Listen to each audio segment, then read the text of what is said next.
I was supposed to marry Scott last month. The wedding was planned, everything was set, but here I am, telling you that it didn't happen. Why? Because Scott is an idiot. A massive idiot who's been driving me crazy, especially now that his parents want to buy me a house to make up for his ridiculous behavior. And to top it off, Scott thinks I shouldn't accept it. How can he be so clueless? Let me give you some context. Scott and I are both 25. We met in college, and we've been inseparable since graduation. We had this cute back-and-forth flirtation all through the second semester, but he never asked me out until after graduation, when he finally gathered the courage. Of course, I said yes. We dated for a couple of years, and then, last year, he proposed. I said yes again. Our relationship was perfect, or so I thought. But man, was I wrong. Before me, Scott had only been with one other person, his childhood sweetheart, Caroline. I had never met her, but I'd seen a few photos from high school yearbooks. They had been voted best couple when they graduated, no surprise there, considering they had been together since middle school. They were close. So close. But Scott never really talked about her.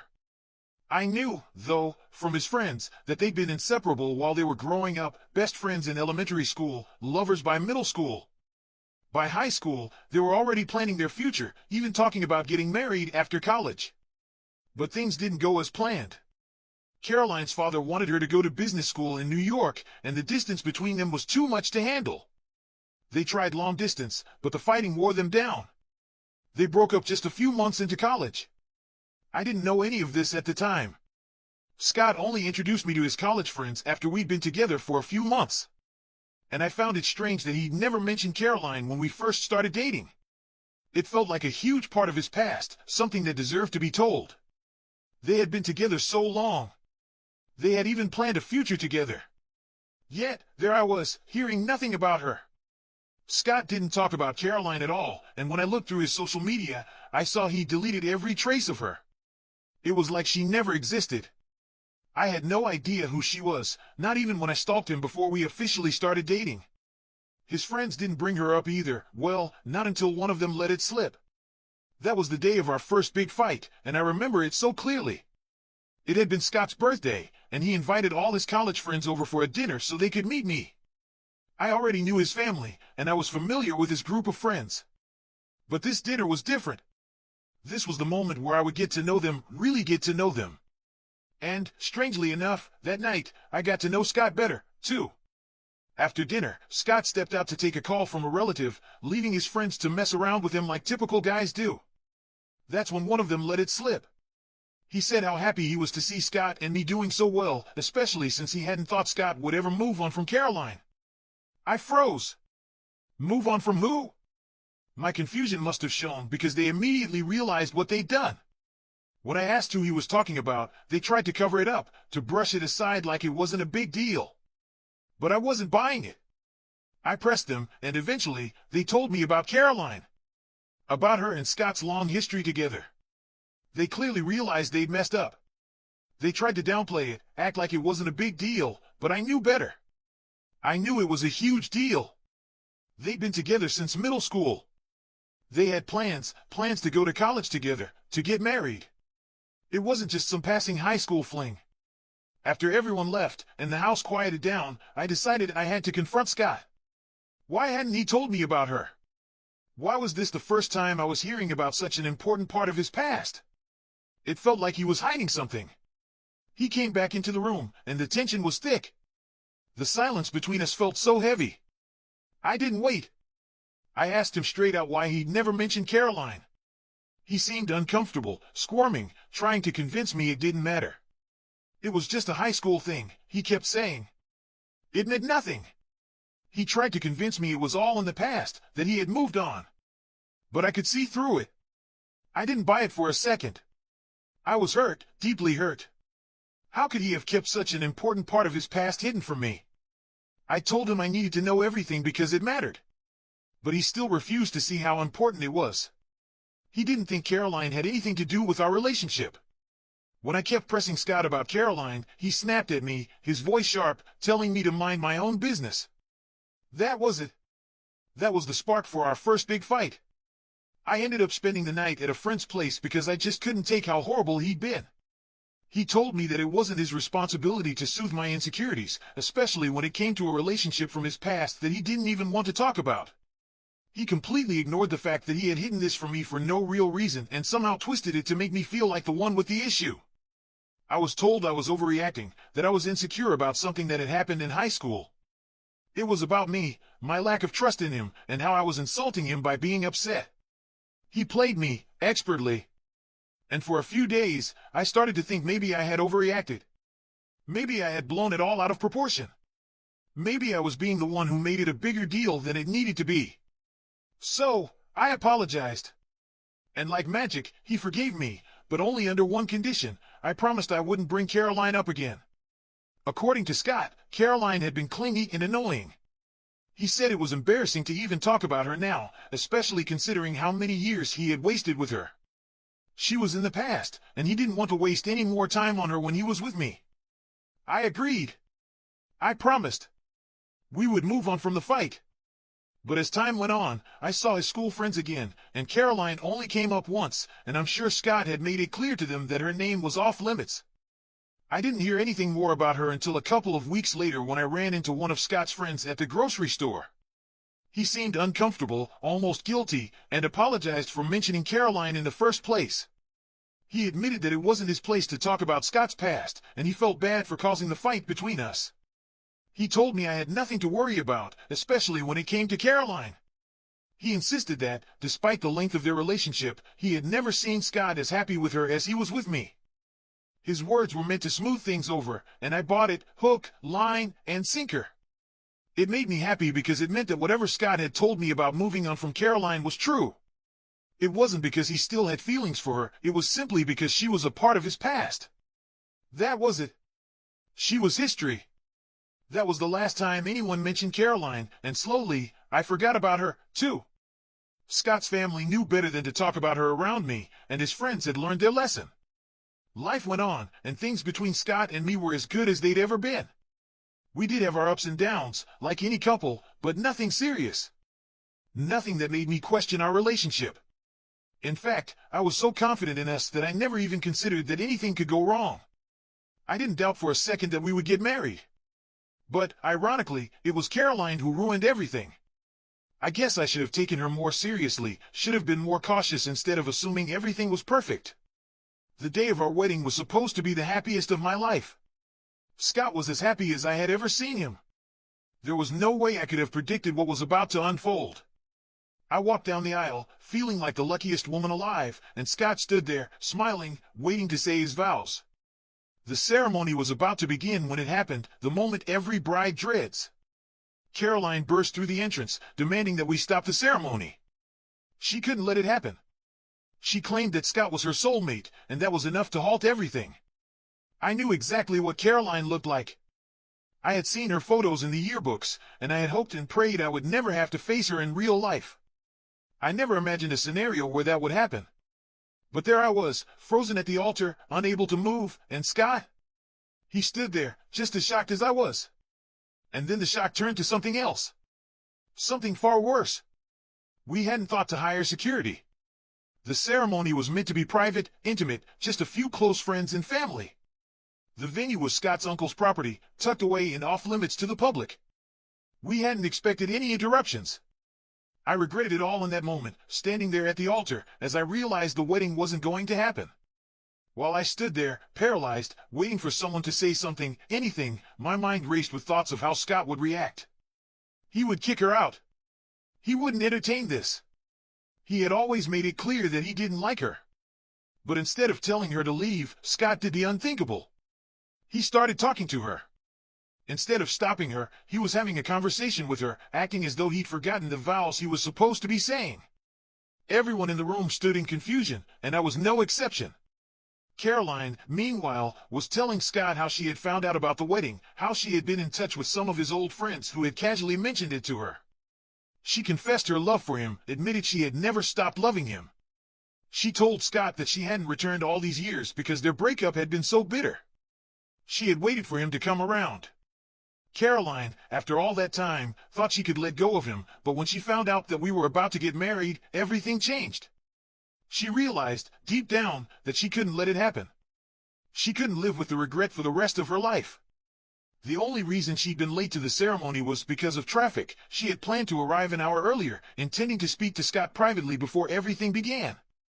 But that wasn't possible, so instead, she burst into the ceremony after it had already started. She looked him in the eye, and in front of me, she confessed she loved him, always had, and now, it was his choice. She'd leave if he was sure about me, and we could all pretend this never happened. The room was heavy with tension, and nobody knew what to do. It was surreal.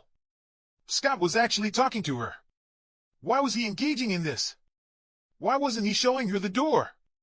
I thought, maybe, just maybe, when she told him she would leave if he was sure about me, this was it. He would finally kick her out.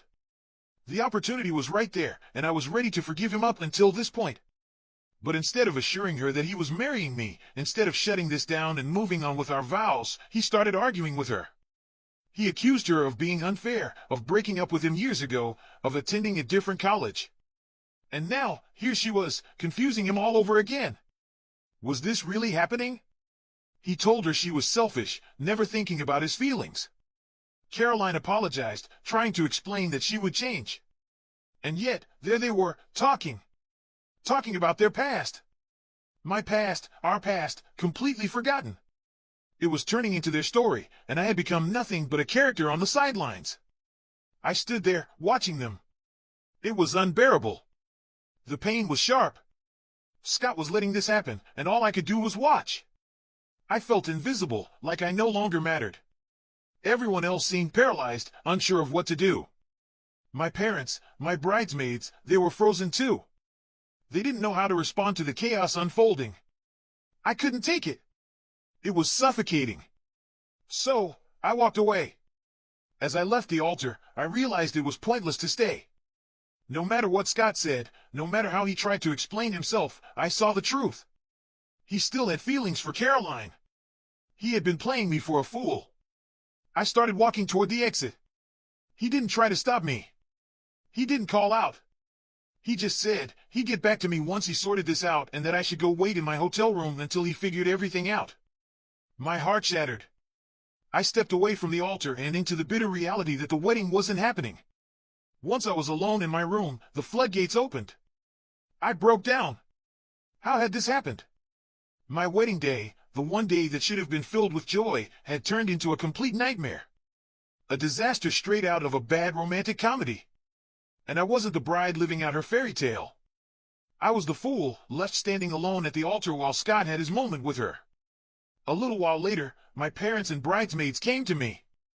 They'd left the venue. Scott and Caroline were still talking, having a private conversation. No one knew what was going on, and honestly, no one could do anything about it. My parents told me they had already sent the guests home, and they didn't think the wedding was going to happen. They offered to take me home. I agreed. At that point, I didn't want to stay there any longer. It was clear there was nothing left to salvage. I packed up my things, and within an hour, I was on my way home with my parents. The tears didn't stop. My mom did her best to comfort me, but it felt like everything was falling apart. A small part of me, despite the tears, still hoped that maybe Scott would call, beg me to come back, ask for my forgiveness, and we could somehow fix this. But he didn't. Not until later that evening. He texted me to explain. In the message, he told me that he had decided not to get married. He also wasn't getting back with Caroline. He said neither option felt right for him. He needed time to be alone, to figure out his feelings for both of us before making a decision. So, all of that drama, everything, had been for nothing. He said they'd talk for hours, discussing everything that had been left unsaid during their breakup. He admitted that he hadn't fully moved on from her, and that was why he'd struggled to talk about her. Now, he couldn't ignore it anymore. He didn't think it was fair to me, so he was ending things with both of us until he could sort things out in his mind. He added that his parents would handle the expenses, so I didn't need to worry about that. And then, he said he was sorry. Sorry for everything. For ruining what was supposed to be the happiest day of my life. He hoped I could forgive him someday. I couldn't breathe. I couldn't comprehend it. My wedding day had turned into an emotional wrecking ball. When I read his text, I cried so hard that I almost threw up. The pain was unbearable, and for days afterward, I felt physically sick. I couldn't even go back to my house. I had to stay with my parents while they tried to help me heal. Scott's parents reached out, apologizing for what their son had done. They were kind, saying they were ashamed and willing to do whatever it took to make it up to me. But I couldn't blame them. This was all on Scott. His actions were his own, and I couldn't ask them to take responsibility for that. The wedding vendors were paid off, and I decided to take a step back. I needed time. Time to process everything. To understand how months of planning a wedding with the man I loved could be torn apart by his ex. It's been almost a month now. I can talk about it more easily, especially in therapy, but the pain doesn't disappear. I still hurt. I'm still angry. I don't know what Scott is up to now. I've deactivated all my socials, blocked him from everywhere. After sending him a message telling him I was removing myself from the equation so he could choose between me and Caroline, I haven't heard from him. I'm done waiting. After sending that message, I blocked Scott's number, cutting him off completely. He didn't try to reach out after that, and I didn't expect him to. But then, a few weeks ago, something unexpected happened. His parents showed up at my door.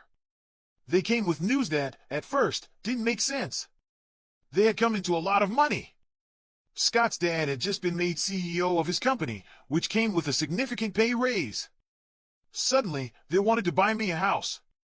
It was supposed to be a wedding gift, something for Scott and me, but now they were offering it to me as compensation for everything that had happened. I'd been living with my parents ever since the wedding day. I couldn't go back to our old place. It was a house Scott and I had leased together, and I couldn't bear the thought of running into him there. My bridesmaids had packed up all my things and brought them back to my parents' house for me. They told me that when they arrived, the house had been completely empty. Scott had already taken his things and left. The landlord confirmed it. Scott had backed out of the lease. I couldn't go back to that house, not just for emotional reasons, but for practical ones too. The rent was too high for me to afford on my own. Now, I had nowhere to go, and I couldn't live with my parents forever. If his parents were offering, why shouldn't I accept? But then, Scott found out about the offer somehow. He started calling me from different numbers, pressuring me to reject his parents' help. He said he was homeless now, living out of his car. He believed he was entitled to the house and that I should tell his parents to approach him instead. He didn't explain how he'd ended up in this situation, why he was living in his car, or why he wasn't talking to his parents anymore. He said it was none of my business. All he kept saying was that it would be selfish of me to accept the offer. He needed the house more than I did. I wanted a place of my own. Why shouldn't I accept their help? Was I being unreasonable? I didn't think so. Update 1. I decided I needed answers, so I told Scott I wouldn't give him the benefit of the doubt unless he told me the truth. He finally confessed. After the wedding, he had made an impulsive decision. He'd quit his job, wanting to take time off for soul searching. Instead of waiting the 2 weeks as planned, he left immediately and ended up in Japan for a week, burning through a lot of money. He hadn't stayed in contact with anyone, not even his parents. When he came back, expecting his parents to help him, they were furious. He had disappeared without a word, without any explanation. They were angry and hurt, and the fight between them had escalated. Scott had told them he didn't need their help, but it quickly became clear he had nowhere else to go. He'd ended the lease on our old place, and now, with no friends to turn to because he'd alienated them after the wedding, he was stuck. His friends had stopped talking to him after he fought with them for gossiping about the wedding to Caroline. So, now, he was alone. But, somehow, he learned about his father's offer to me. The realtor, unaware of the wedding disaster, had reached out to Scott, asking what kind of house his father was looking for. He assumed the house was for the wedding gift and contacted Scott, which is how he found out that the house was meant for me. The truth came out. The lies, the deception, it all made sense now. I had no more questions. I didn't need him anymore. So, I hung up and blocked that number too. Was it harsh? Maybe. But honestly, after everything he'd done, it didn't matter. What he had done to me was far worse than any of his petty attempts to manipulate me. Update 2. I finally reached out to Scott's parents. I told them I was ready to accept their offer. I deserved it. I also told them about Scott's situation, how he was homeless, how he'd messed everything up. They weren't surprised. They said they'd help him once he took responsibility for his actions and apologized. But if he couldn't own up to his mistakes, there was nothing they could do for him. I agreed. It was about time he cleaned up his own mess. Scott had been trying to contact me since I blocked him. He kept calling, but the door was closed now. He needed to realize that. His time was up. It was embarrassing to see him waste his own time trying to fix something that was already broken beyond repair. Update 3. It's been a couple of weeks since I last updated. I've officially moved into my new home. Scott's parents and my parents helped me with the transition, and I couldn't have done it without them. I even hosted a housewarming party, inviting everyone, including my wedding guests. I wanted to make sure they had a good time, especially after everything that had happened. Everyone noticed how much better I seemed. And I did feel better. I felt stronger, more in control of my life. As for Scott, I don't really know what he's up to. Some friends of mine did some online digging and told me he'd moved in with Caroline, or at least, that's what it looks like from his social media. He's definitely living in a woman's house now, with all the feminine decor and everything. But honestly, I don't care. It doesn't matter to me anymore. Let him live wherever he wants. As long as it's far, far away from me.